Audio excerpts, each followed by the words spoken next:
पर्यन्तां वन्दे गुरुपरम्परां वाक्यकारं वररुचिं भाष्यकारं पतञ्जलिं पाणिनिं सूत्रकारं च प्रणतोऽस्मि मुनित्रयम्। मित्राणि नमो नमः, आपका स्वागत है। मित्रों, आज हम एक परीक्षण हमने कर लिया था। उस परीक्षण पर आधारित 25 प्रश्न हैं, जिसमें तद्धित के भवनाद्यर्थ प्रकरण को लेकर के और मत्वर्थीय प्रकरण को लेकर के यह परीक्षण आयोजित किया गया था। लघु सिद्धांत कौमुदी का जो मत्वर्थीय प्रकरण है वह, और जो भवनाद्यर्थ प्रकरण है, ये दोनों ही लघु सिद्धांत कौमुदी में जो ये है अष्टाध्यायी के हिसाब से देखे जाएं तो ये दोनों के दोनों ठहरते हैं आपके इधर पंचम अध्याय के द्वितीय पाद वाले। तो इसमें हमने इसलिए सोचा कि जो द्वितीय पाद वालों का सबका एक साथ परीक्षण करते हैं हम, इसलिए इसका आज हमने नंबर लिया है।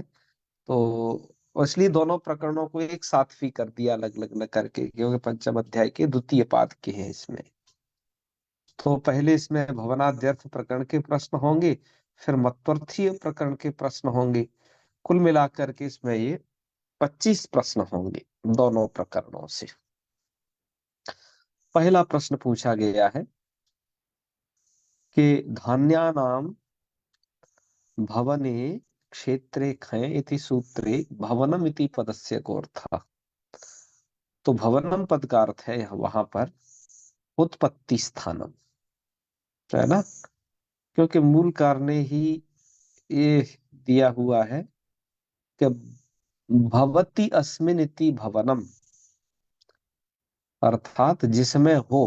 तो भवनम का अर्थ यहाँ पर उत्पत्ति स्थानम आता है। हमने अपने स्लाइड के माध्यम से भी इसकी व्याख्या की है, तो यही इसका सही अर्थ है और यही सही ऑप्शन है ए, जो कि 80% लोगों ने सही ऑप्शन पर टिक किया है। इसके पश्चात पूछा है व्रीहीणाम भवनम क्षेत्रम इति विग्रहे किम रूपम। क्या रूप साधु है व्रीहीणाम भवनम क्षेत्रम ऐसा होने पर। तो मित्रों, व्रैहेयम या व्रहीणम, व्रैहम या सर्वाणी, तो यहाँ पर सही उत्तर है व्रैहेयम। कारण क्या है, थोड़ा इस सूत्र को देखा जाए। व्रीहि, साल्य और ढक, यह सूत्र है जिसमें व्रीहि और साली का जो उत्पत्ति स्थान है उनसे ढक प्रत्यय का विधान किया गया है। इस कारण से यहाँ पर व्रैहेयम यही रूप साधु होगा। ठीक है, तो इसलिए ये रूप साधु है, इसको स्मरण में रखना, अन्य रूप इसके अशुद्ध है। चलिए अगले प्रश्न की तरफ चर्चा करते हैं। अगला प्रश्न पूछा गया है कि हयंगवीनम इत्यत्र कस्मिन् अर्थे प्रत्ययो निपात्यते। किस अर्थ में प्रत्यय निपातित होता है। तो उत्तर है विकारार्थी। यहाँ पर विकार अर्थ में प्रत्यय निपातित होता है, क्योंकि मूल कारण ने इस बात को इधर लिखा भी है कि यंगवीनम संज्ञायाम ह्यगोदोह शब्दस्य ह्यंगो आदेशः विकारार्थे खय च निपात्यते। विकार अर्थ में खय प्रत्यय का निपातन किया गया है। तो चलिए अग्रिम प्रश्न की तरफ। अग्रिम प्रश्न है कि जी पंडितः इत्यत्र कः प्रत्यय। तो यहाँ पर इतच प्रत्यय है, सबने सही लगा ही दिया है।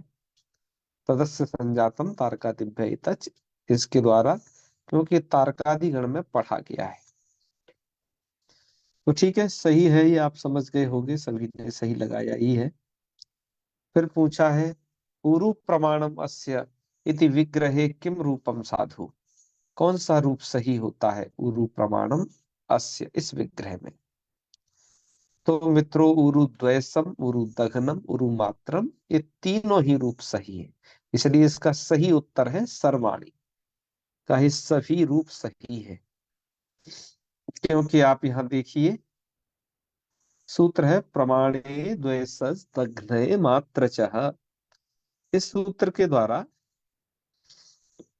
उरुद्वयसम भी बनता है, उरु प्रमाणम अस्य, उरुद्वयसम, द्वैसच प्रत्यय से, दघनच से दघन, उरु दघनम, और मात्र से उरु मात्रम, ये तीनों प्रयोग सही है उरु प्रमाणम अस्य इस विग्रह में। अतः वह उत्तर बिल्कुल ठीक है। इसके बाद छठा प्रश्न था कि एतावान इत्यत्र कः प्रत्ययः। तो मित्रों, एतावान में है आपका वतुप प्रत्यय, ना तो मतुप है ना ढमतुप है। इसके लिए यही सूत्र है आगे उसमें, यत्तदेतेभ्य परिमाणी वतुप। यहाँ पर यत तत एतत् तीन प्रकृतियां हैं, और इनसे परिमाण अर्थ में वतुप प्रत्यय कहा गया है। तो वतुप प्रत्यय से ही एतावान की सिद्धि होती है। यहाँ पर एतत् शब्द है, तावान में तद होता है, और यावान में यद शब्द होता है। चलिए आगे बढ़ते हैं। इसके बाद पूछा है कि सर्वतः मापनम भवति, चारों तरफ से जो मापन होता है वो किससे होता है? आयाम से होता है, या किलोन मान से होता है, या परिमाण से होता है, परिमाणात, या संख्या से मापन होता है? इसका सही है परिमाणात। हालांकि ये आपके लघु सिद्धांत कौमुदी में इधर दिया नहीं है, फिर भी हमने स्लाइड बनाया था, तो उस स्लाइड के माध्यम से यह स्पष्ट है विषय। यहाँ पर हमने ये स्लाइड बनाया था जिसमें आप देखेंगे ऊर्ध्वमानम किलोन्मानम परिमाणम तो सर्वथा, अर्थात जिसमें चारों तरफ से मापन होता है। जैसे उदाहरण के लिए लीटर दिया था, है ना। परिमाणम तो सर्वथा की व्याख्या देखिए यहाँ पर। सर्वतः मतलब धातु के पात्र या काष्ठ के पात्र में भरकर वस्तुओं के मापन के प्रकार को परिमाण कहते हैं। जैसे लीटर से दूध जैसी तरल वस्तुओं को मापना, या काष्ठ पात्र द्रोण में भरकर चावल मापना इत्यादि। ये तो उसमें चारों तरफ से मापन होता है, इसलिए परिमाणम तो सर्वतः सर्वतः मापन होता है, उसे बोलते हैं हम परिमाण। ये प्रश्न यहाँ का था, आपने सही उत्तर दिया है, बढ़िया खुशी की बात है।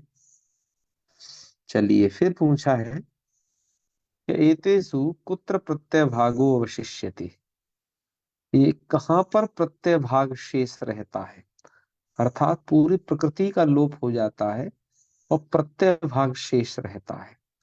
तो वो स्थल है ईयान। ठीक है। वो स्थल क्या है? ईया। यहाँ पर प्रत्यय भाग शेष रहता है।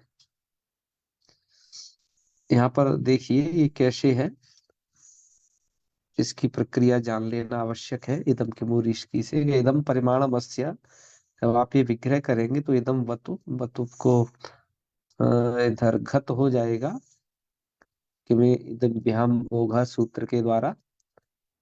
फिर आयने इनी इस सूत्र के द्वारा इधर हो जाएगा,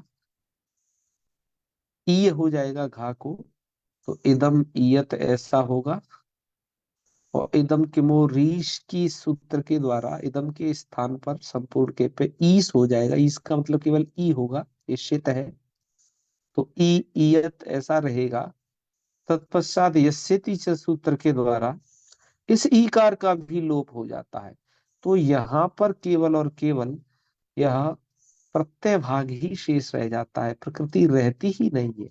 और इस ईयत से ही सुआदि कार्य करने पर ईयान रूप बनता है। इसकी हम आपसे कर रही थी चर्चा, और यही प्रश्न आपसे यहाँ पूछा गया है। चलिए प्रश्न नंबर 9 है आपका। पंचतयम इत्यत्र तय प्रत्यय कस्मिन् अर्थे। तो संख्या या अवयवी, सूत्र भी वही है, संख्या या अवयवी तय। तो संख्या के अवयव को कहना है तभी तय प्रत्यय लगता है, सो ये तय प्रत्यय आपका है। चलिए अब इसके बाद पूछा है कि एतेषु अशुद्धम रूपम किम, इनमें से अशुद्ध रूप क्या है। तो देखिए तृतीयम बनता है, ठीक है, द्वितीयम भी बनता है और उभयम भी बनता है, किंतु पंचयम नहीं बनता, पंचतयम बनता है। आप इसके लिए इसको देखें कि देखिए संख्या या अवयवी तय कर से पंचतयम बनेगा, द्वित्रिभ्याम तय से अजवा करके द्वयम द्वितीयम त्रयम, वो द्वयम द्वितीयम और त्रयम तृतीयम बनेंगे, और वहां तो धातु नित्यम से उभयम भी बनेगा। लेकिन जो ये अद्भुत रूप यहाँ दिया है, ये पंचयम कहीं नहीं बनने का है, ठीक है।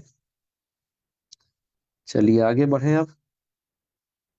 फिर पूछा था एकादश इत्यत्र कः प्रत्यय। वाह, सभी लोगों ने सही लगाया है कि डट प्रत्यय है, तस्य पूर्ण डट के द्वारा डट प्रत्यय है, बिल्कुल सही। फिर 12 नंबर का प्रश्न है कि विंशतेः पूर्णः इति विग्रहे किम रूपम। भैया विंशः यही रूप है, बिल्कुल सही बनाए हैं। ये सब हमने पूर्ण प्रत्यांत पूछे हैं आपने, आप लोगों से, तो आपने तस्य पूर्ण डट का सही व्याख्यान किया, उसको सही समझा। तत्पश्चात एकादशः को तो आपने बता ही दिया था, और आपसे पूछा था नामतात किम विंशः, तो विंशः में क्या है, ती विंशतेर्डिति, इसके द्वारा विंशतेर्भस्य ती शब्द से लोपः डिति, डित प्रत्यय के परे रहते, तो बन जाएगा यहाँ पर विंशः, ठीक है। तो यहाँ पर ती विंशतेर्डिति के द्वारा ती का लोप हो जाता है और डट होता है, विंशः बचता है केवल। चलिए अगले प्रश्न की तरफ रुख करते हैं। फिर है कि शरणाम पूर्ण इति विग्रह किम रूपम साधु। तो शरणाम पूर्ण षष्ठ यही रूप है। सूत्र है इसका षट कति कतिपय चतुराम थुक, इससे थोगागम हो जाता है डट के परे रहने पर, जिससे षष्ठ रूप की सिद्धि होती है। इसके पश्चात 14वें नंबर का प्रश्न पूछा गया कि चतुर्नाम पूर्ण इति विग्रहे किम रूपम साधु। तो चतुर्नाम पूर्ण में जी चतुर्थ, तुर्य, तुरीय, ये सब बनते हैं, इसलिए यहाँ पर लिखा है सर्वाणी, सभी रूप साधु हैं, ठीक है। देखिए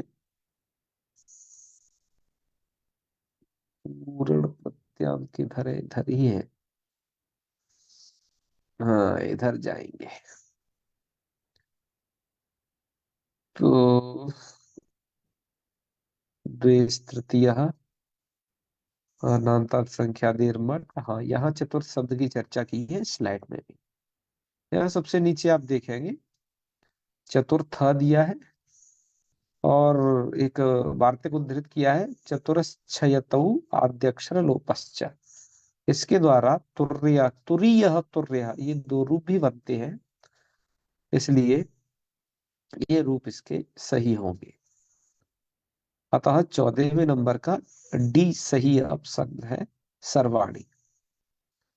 15 नंबर का है तृतीय इत्यत्र कः प्रत्यय। तो तृतीय में भैया तीय प्रत्यय है, सही बताया है ज्यादातर लोगों ने तृतीय। यहाँ पर ये सूत्र आपको स्मरण में रहे, यही सूत्र है आपके, कहाँ भग गए, ये है द्वितीय और त्रेह संप्रसारण से बन गया तृतीय, तीय प्रत्यय हो जाता है और संप्रसारण भी साथ में होता है, अतः ये रूप बन के तैयार होते हैं।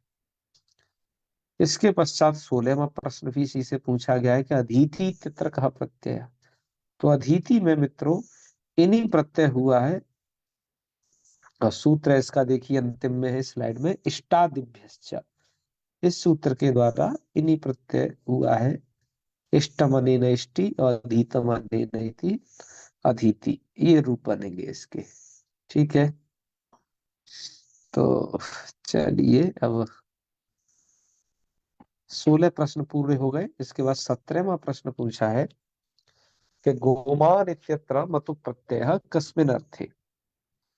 गोमान में मतु प्रत्यय किस अर्थ में हुआ है? निंदा में हुआ है, बहुत में हुआ है, प्रशंसा या संबंध में हुआ है?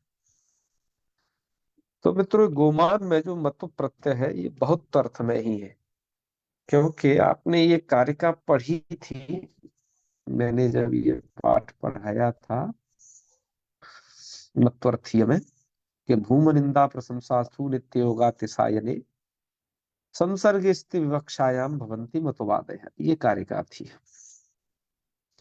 इस कारिका में हर किसी के उदाहरण दिए हुए हैं। जैसे भूमनि अर्थ है धनवान और गोमान। देखिए, गोमान भूमनि माने अधिक के अर्थ में, ये शायद ये भूमन शब्द है ना, भूमन शब्द का ये भूमनि बना है, जिसे कहते हैं भूमा, बहोर भावा भूमा, ये और उसी को बहुत्तम अर्थ कह दिया है हमने। तो आ, इसलिए अपने व्याख्या करते वक्त भी बताए थे इसके सपर्यायवाची सब संसर्ग में नहीं है। संसर्ग में तो छत्री और दंडी उदाहरण है बस, क्योंकि छत्र और दंड के संयोग से ही उन्हें दंडी और क्षत्रिय बोला जाता है। ठीक है, तो इसका सही उत्तर है आपका बहुत। चलिए अब आगे बढ़े। फिर ये जरूर प्रश्न था कि असमीचीनम वाक्यम चेत्, कहा कि मत्वर्थी प्रत्यात् पुनः स्वरूप मत्वर्थी प्रत्यो न भवति। ये तो सही बात है, हमें तो असमीचीन ढूंढनी है। तो असमीचीन है यही कि यत्र असरूपः मतु प्रत्यय भवति तत्रापि पुनः मतु न भवति।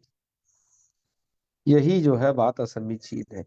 अरे, जहाँ असरूप होता है मतु प्रत्यय, तो वहां पर पुनः कोई भी मत्वर्थी प्रत्यय हो जाता है। ठीक है, इसलिए यत्र स्वरूप मत प्रत्यय भवति तत्रापि पुनः मतुब न भवति, ये असंगत बात है। कहने का तात्पर्य यह है कि असरूप प्रत्यय मत्वर्थ में हो जाता है। ठीक है, स्वरूप प्रत्यय तो नहीं होता है, किंतु एक मत्वर्थी से दूसरा मत्वर्थी होता उसी शर्त पर है जब वो असरूप हो।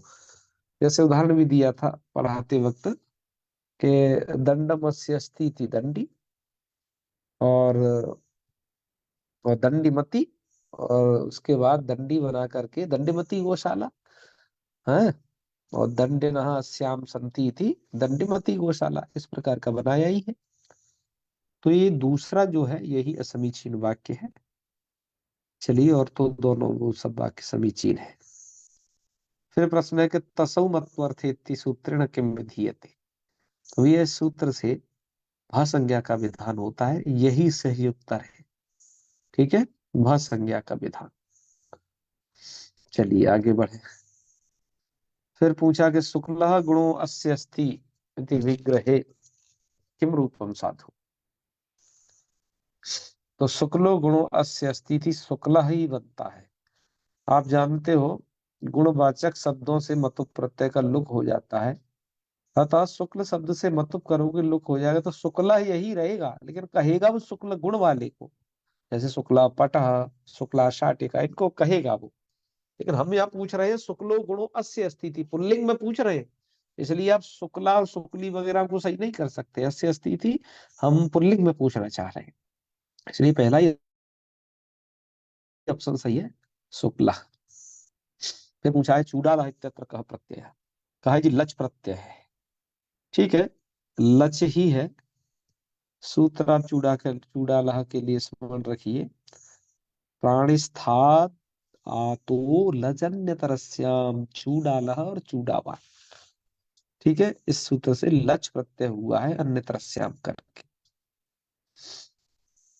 अन्य तरस्याम से यहाँ पर मतुप का समुच्चय होता है, याद रहे आपको। अन्य तरस्याम पद विकल्पार्थक नहीं है इस पूरे मतुर्थीय प्रकरण में, है ना। सिद्धांत कौमुदीकार लिखते हैं कि मतुप प्रत्यय के समुच्चय के लिए है। जब वो कहीं अन्य तरस्याम जाएगा तो उस प्रत्यय के साथ में मतुप भी हो जाएगा। चलिए फिर पूछा है जी, लक्ष्मण इत्यत्र कः प्रत्यय, तो यहाँ न प्रत्यय है, बिल्कुल सही। और सूत्र स्मरण में रख लीजिए इसको, लोमादि पामादि पिच्छादिभ्य सने लचा। ठीक है, यहाँ दो काम होते हैं, एक गणसूत्र दिया है यहाँ पर, लक्ष्म्या अच्छ, इसके द्वारा लक्ष्मी शब्द के ईकार को तो अच हो जाता है, लक्ष्मी अस्य अस्ति, और न प्रत्यय हो जाता है, तो लक्ष्मण, नकार को नकार होने पर लक्ष्मण सिद्ध होता है। चलिए फिर पूछा है जी, प्रशस्ता के साहसंति अस्य विग्रह किम रूपम सात। तो भैया ये सभी रूप बनते हैं, चारों ही बनते हैं, केशवः, केसी, केशिका और केशवान। तो यहाँ पर भी वही बात है कि यहाँ पर भी अन्य तरस्याम की अनुवृत्ति है। एक तो अन्य तरस्याम खुद ही सूत्र में है, और एक वो अन्य तरस्याम चला ही आ रहा है। तो के साथ वो अन्य तरस्याम सूत्र से पहले तो वह प्रत्यय होगा, और वह जब नहीं होगा तो अन्य तरस्याम से यहाँ विकल्प गृहीत है, यहाँ वाले इस वाले अन्य तरस्याम से, तो अतिन ठनऊ वाला, इन और ठन होंगे तो केसी केसिका होंगे, और केसवान भी बनेगा। क्यों? प्राणस्थादाजु लजन तरस्याम से इधर वो अभी दो दो अन्य तरस्याम है, तो इसलिए मतलब काफी संग्रह हो जाएगा, इसलिए केसवान भी बनेगा। इसलिए ये चार चार रूप बनते हैं। ठीक है, आइए इसके पश्चात है 24वां प्रश्न के, व्रीहि इत्यत्र का प्रत्यय है, तो मित्रों व्रीहादिभ्य से यहाँ पर इन्हीं प्रत्यय है। चलिए इसके बाद ये सुमेलनम करो तो पूछा था, कि ये सुमेलित करना था कि कौन का क्या है सही है। तो यहाँ पर ये 2 3 4 1 सभी ने सही उत्तर दिया है, अर्थात इसको ऐसे लगाओ इस सुमेलन को,